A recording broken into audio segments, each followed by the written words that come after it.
Yeah, you haven't seen this Colorado team since October. They're a little healthier than they were back then. What you've seen from their recent play and their 6-game win streak, what are they doing well? Yeah, defending really well, not giving up a lot, scoring early, playing the game with a lot of speed. I think they're rounding their game into the form it was last year. That Fischer, Tatar, Mercer line, why do you think they complement each other so well, or have complemented each other so well over these last couple of weeks? Well, I think their puck support in the offensive zone has been real good. They're finding the hole on low plays.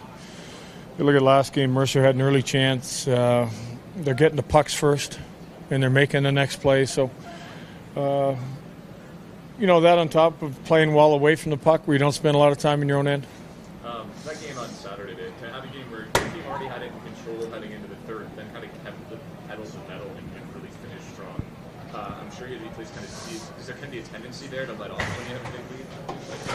Well, we talked about, playing for our goaltender. When you get in a third period like that and you're up by 3 or 4, making sure that you play the game the right way. We still wanted to, keep working at our game.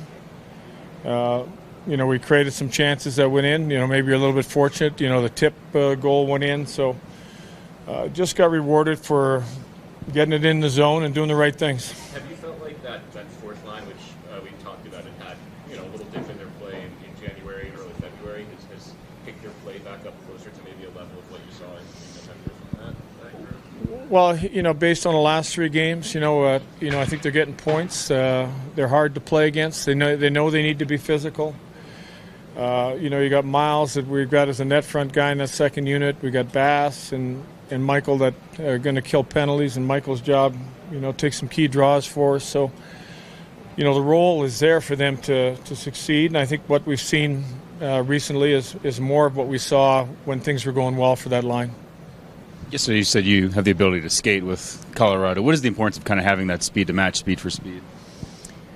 Well, the fact that they can get away from anybody. I mean, if you look at their first shift, McKinnon against Winnipeg, he skated away from the forecheck and ended up with a breakaway on the opening shift. So we know that our assignments, we have to be good. We know we have to get above their speed. It's one thing to get above it, but you still got to skate with it. And they've got a group that really skates well. When you played them at home, you were able to match defensive pairs with that McKinnon line. Obviously, you can't always do that on the road, so does that create a little bit more of a challenge when you're trying to add up you want there? Well, again, I think their speed comes from a lot of places. So, and we know that McKinnon is a big piece of it, but he's not the only guy out there that's dangerous. So, we got to be well aware of the other lines and what they bring. They got a defense that'll join, so we can't have our forwards, our 4th and 5th guy, getting beat back up ice. We'll get the majority of our looks, but we won't get all of them. Do you have any update on Timo's test today? You talked about that yesterday. Yeah, he hasn't. He's going to have further testing today, which will basically clear him for practice in full contact. So once we get that, which is going to happen before the game tonight, we'll have a further update. And I know you kind of talked about what he could bring to your lineup, but what about personally, like his personality? How have the conversations been with him and how he's kind of fitting into his new teammates as he gets to know them? I think he's going to fit in well. I mean, obviously there's a little bit of a Swiss empire. I dropped in the medical room; it was all Swiss. So I've had a little bit of fun with him. We're going to have a good conversation with him today about how we play. Go through some video with him. Yesterday was just a day to let him kind of meet and greet and get to know the guys and have some fun with them.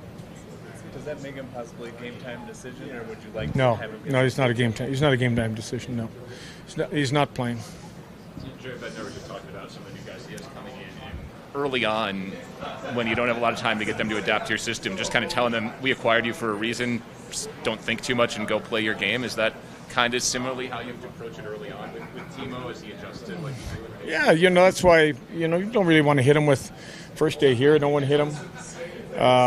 Just want to give him a framework of what we like to do, and we know that he's got his strengths, and we want him to play. So I think with any player coming in, you're not going to sit down for an hour and go through every play play in the book, but I think he'll be comfortable when he gets in the lineup.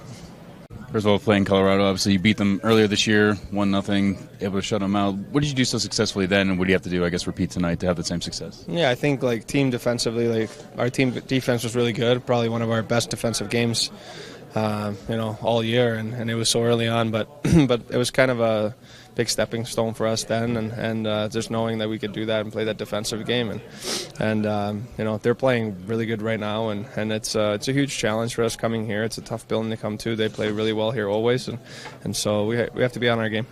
What is the importance of matching speed for speed? Lindy Ruff said you guys are able to skate with them, which is part of the success against them. What is the importance of kind of not only keeping up with them, but then backtracking? Yeah, I just think it's puck management is really important. Taking time and space away. So hopefully we get the better of that matchup and can capitalize on opportunities. What is a player like Ronton? He scored 40 goals now, fastest player in Colorado history to reach that marker at this point in the season. How do you defend him? How do you take away his time and space and McKinnon, the dynamics those guys have? Yeah, can't give their top line any time or space. They'll make plays. They'll make you pay. So there's not just him. There's many guys who can put the puck in the net, but he's having an unbelievable year, and so definitely emphasis on him. And like I said, just take time and space away. Yeah, Erik, people always talk about like the 60-minute game and wanting a full 60. Did you feel like Saturday, when you already kind of had the game in control going into the third period, that it actually showed something about your group that then you kind of continued to keep the foot on the gas pedal and run it up a little bit against the Flyers instead of letting the play lag some?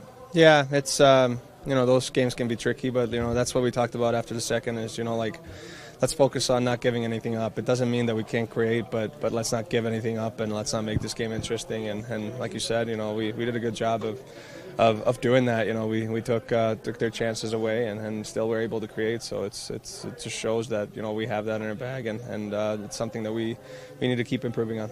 Obviously, you want to add good players at this point in the season. So a couple days now with Timo, I know still waiting to get to the full contact. But what have you learned from him or meeting him and talking to him so far, and how excited are you to see him be part of this group too? Yeah, it seems like he had an easy transition. It's a pretty easy group to come to, and obviously he has a couple of Swiss guys that he's familiar faces. I was able to meet him in Tulum actually just randomly when we were there for All-Star break, and super nice guy. I think he's going to fit in really well, and I think we're all excited to get him in the lineup and get him going. But obviously health comes first, but we're just really happy to have him here.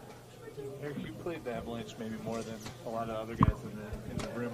Are you able to draw on that experience as you play them, or is this like pretty much a totally different team now? I wouldn't say that. It's just knowing their strengths, and I think we're all aware of them, and no matter how many times we play against them, you always have to be on your game, especially here, and they're such a great team, and obviously they're defending Cup champs, so it creates a little bit of excitement to the game. Obviously, always playing them, and it's a great test for our group tonight.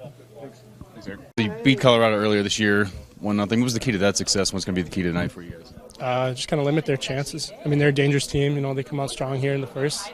Obviously they got a couple players back too that they didn't have before. And, you just kind of got to, limit their chances and, don't give them penalty kills, too. It's going to be huge. What about Ronton? He scored 40 goals now through 56 games, fastest for any Colorado player. What's his – why is he so dynamic and why is he so hard to defend? Yeah, big, strong, skilled guy. I mean, I think it kind of explains itself, especially if you watch his game. But, yeah, I mean, obviously another guy to look out for, they got a lot of skilled guys out there, and, we're going to have to watch out for them. We just talked to Lindy Ruff, and he said one of the keys to your guys' success is you're able to skate with Colorado, matching that speed for speed. What is the key to the speed for speed tonight? Stick to our strengths, right? Like he said, a speed game and, staying above them too. We can't be giving them too many odd-man rushes. They're going to capitalize on their chances with the skill guys they have and, just sticking to our game.